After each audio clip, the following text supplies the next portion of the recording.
नमस्कार, स्वागत है आपका बिहार समाचार में। तो बिहार में चुनावी माहौल शुरू हो गया है, तो चुनाव की कुछ कमाल की खबरें सुनाऊंगा आपको।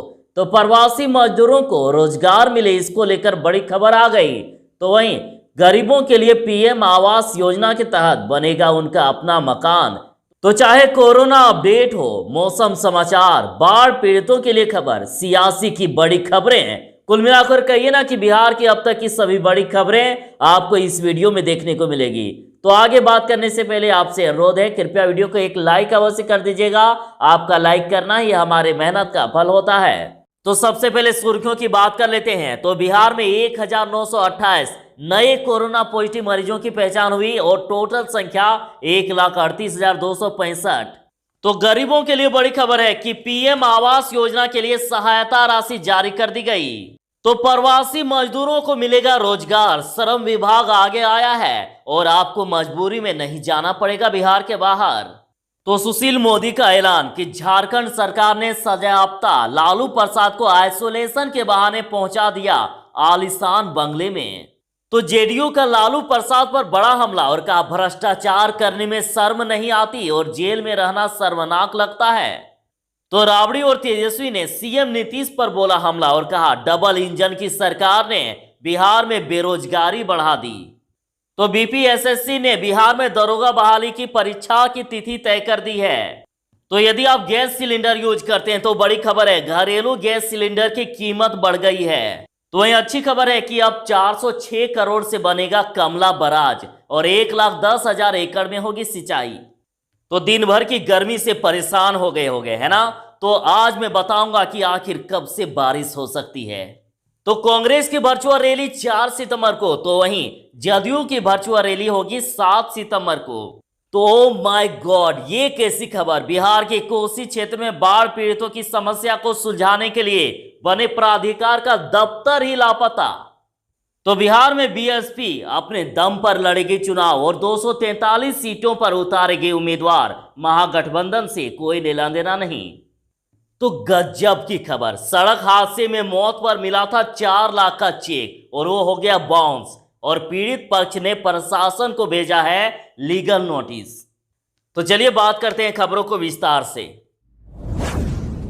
तो बिहार में कोरोना को लेकर रिकवरी रेट भले ही 87% के लगभग है, लेकिन लगातार कोरोना के मामले भी बढ़ते जा रहे हैं। बिहार में 1,928 नए कोरोना पॉजिटिव मरीज मिल गए और इसी के साथ संक्रमितों की संख्या 1,38,265 तक पहुंच गई। तो 3 जिलों में 100 से ज्यादा मामले सामने आए। पटना में सबसे ज्यादा 298, अररिया में 103, मधुबनी में 113 और उसके साथ अरवल में 26, औरंगाबाद में 39, बांका में 22, बेगूसराय में 70, भागलपुर में 86, भोजपुर में 21, बक्सर में 24, दरभंगा में 43, पूर्वी चंपारण में 58, गया में 37, गोपालगंज में 55, जमुई में 33, जहानाबाद में 32, कैमूर में 15, कटिहार में 51, खगड़िया में 15, किशनगंज में 41, लखीसराय में 21, मधेपुरा में 52, मुंगेर में 28, मुजफ्फरपुर में 83, नालंदा में 48, नवादा में 15, पूर्णिया में 71, रोहतास में 22, सहरसा में 61, समस्तीपुर में 41, सारण में 46, शेखपुरा में 33, शिवहर में 12, सीतामढ़ी में 41, सिवान में 27, सुपौल में 77, वैशाली में 25 और पश्चिमी चंपारण में 38 नए संक्रमितों की हुई पहचान। तो देखिए, जैसे जैसे चुनाव सामने आ रहा है तो वैसे वैसे पीएम आवास योजना को लेकर भी खबरें सामने आ रही है। तो यदि आपका मकान पास हो गया है तो जल्द ही बन जाएगा, खबर आ गई। और इसी के साथ यदि आपको अभी तक नहीं मिला है और आप इस कैटेगरी में आते हैं तो आवेदन कीजिए, अभी चुनाव का माहौल है। तो राज्य में प्रधानमंत्री आवास योजना ग्रामीण के तहत 881 करोड़ रुपए और मनरेगा के लिए 94 करोड़ रुपए जारी कर दिए गए हैं। तो ग्रामीण विकास विभाग के मंत्री श्रवण कुमार जी ने ये कहा है कि राज्य में गरीब ग्रामीण पक्के मकान जिनके पास नहीं है तो ऐसे पात्र परिवारों को सरकार राशि उपलब्ध करा रही है। तो आखिर कितने पैसे मिलते हैं? तो देखिए, 40,000 करके 3 बार मिलेंगे और 1,20,000 रुपए टोटल मिलेंगे। तो जेडीयू का लालू प्रसाद पर बड़ा हमला और कहा भ्रष्टाचार करने में शर्म नहीं आती और जेल में रहना शर्मनाक लगता है। तो जदयू के पूर्व प्रदेश अध्यक्ष व मुंगेर के सांसद ललन सिंह ने मंगलवार को आरजेडी सुप्रीमो लालू प्रसाद पर बड़ा हमला बोला है। ललन सिंह ने कहा है कि लालू की पुरानी आदत है, भ्रष्टाचार करने में उनको शर्म नहीं आती, जेल में रहना शर्मनाक लगता है। जदयू सांसद ने आरोप लगाया है कि लालू आदतन भ्रष्टाचारी है और जदयू मुख्यालय में मीडिया के साथ बातचीत के दौरान जब ललन सिंह से लालू प्रसाद को लेकर दर्ज PIL पर प्रतिक्रिया ली गई तो उन्होंने ये सब बातें कही। तो यदि आप एक प्रवासी मजदूर हैं तो अपने जिले के साथ आप कौन से काम करना चाहते हैं ये जरूर बता दीजिएगा। तो देखिए, प्रवासी मजदूरों को रोकने आगे आया श्रम विभाग। तो लॉकडाउन के दौरान देश के विभिन्न राज्यों से अपने प्रदेश लौटे 8 लाख मजदूरों ने श्रम विभाग के पोर्टल पर निबंधन कराया था और अब इन सभी मजदूरों को रोजगार से जोड़ने की प्रक्रिया शुरू कर दी गई है। विभाग की ओर से निबंधन मजदूरों को फोन किया जा रहा है ताकि मजदूरों को रोजगार या स्वरोजगार से जोड़ा जा सके, ताकि किसी को भी मजबूरी में बिहार के बाहर ना जाना पड़े। और देखिए, इसके लिए अधिकारियों की टीम जिलों में लगाई गई है और टीम के सदस्य निबंधित मजदूरों का सर्वे भी करेंगे ताकि विभाग के पास उसकी जानकारी रहे कि वापस लौटे मजदूर कहां काम कर रहे हैं। तो राबड़ी और तेजस्वी ने सीएम नीतीश पर बोला हमला और कहा डबल इंजन की सरकार ने बिहार में बेरोजगारी बढ़ा दी। तो पूर्व मुख्यमंत्री राबड़ी देवी और नेता प्रतिपक्ष तेजस्वी यादव ने ट्वीट करके राज्य सरकार पर तंज कसा है। राबड़ी देवी ने मुजफ्फरपुर बालिका गृह कांड की याद दिलाई तो नेता प्रतिपक्ष ने बिहार को बेरोजगारी का अड्डा बताते हुए तंज कसा है और कहा है कि इसके बाद भी सरकार कहती है कि मेरा काम याद रखिएगा। उनका कहना भी जायज है, ये घटनाएं भूलने वाली थोड़ी ही है। और राबड़ी देवी ने आरोप लगाया है कि सत्ता संरक्षण में मुजफ्फरपुर बालिका गृह कांड हुआ और उधर नेता प्रतिपक्ष ने आरोप लगाया है कि डबल इंजन की सरकार ने बिहार में बेरोजगारी काफी बढ़ा दी है। उन्होंने केंद्र पर भी वार करते हुए कहा कि वादा किया था कि करोड़ों को नौकरी देने का, लेकिन यहां तो पहले भी जो नौकरी कर रहे थे उन्हें भी हटाया जा रहा है। ये बेरोजगार युवक सरकार के इस कार्य को जरूर याद रखेंगे। यह उनके जीवन में कभी न भूलने वाली घटना है। तो दिन भर की गर्मी से आप भी परेशान होंगे, है ना? तो देखिए, मौसम का मिजाज बदल चुका है और दिन भर तीखी धूप रह रही है तो रात में उमस से बेहाल बढ़ी हुई है। तो आखिर कब से हो सकती है बारिश? तो देखिए, सोमवार को ही मानसून की अक्षीय रेखा हिमालय की तराई क्षेत्र में शिफ्ट हो गई थी और इस वजह से उत्तर बिहार में कुछ जगहों पर हल्की से मध्यम बारिश के आसार हैं। दक्षिण बिहार में 1-2 जगह पर आंशिक बारिश होगी। तो 1 सितंबर को होने वाली कांग्रेस की पहली वर्चुअल रैली टल गई है और अब 4 सितंबर को बिहार चुनाव को लेकर अलग अलग मुद्दों पर होगी कई रैलियां। तो मंगलवार को होने वाली कांग्रेस की पहली वर्चुअल रैली टाल दी गई है और पार्टी ने अब 4 सितंबर से बिहार के चुनाव को लेकर अलग अलग मुद्दों को लेकर रैली की प्लानिंग की है। और सोमवार को पूर्व राष्ट्रपति प्रणब मुखर्जी के निधन के बाद देश भर में राष्ट्रीय शोक घोषित किया गया है और इसी के चलते कांग्रेस ने 3 दिनों तक रैली को स्थगित कर दिया। तो अब नीतीश कुमार की पहली वर्चुअल रैली 6 की जगह होगी 7 सितंबर को। तो जहां कांग्रेस की वर्चुअल रैली 1 सितंबर की जगह 4 सितंबर को होगी, तो वहीं नीतीश कुमार की वर्चुअल रैली 6 सितंबर की जगह अब 7 सितंबर को होने वाली है और पार्टी ने ऐप लॉन्च के कार्यक्रम को रद्द कर दिया है।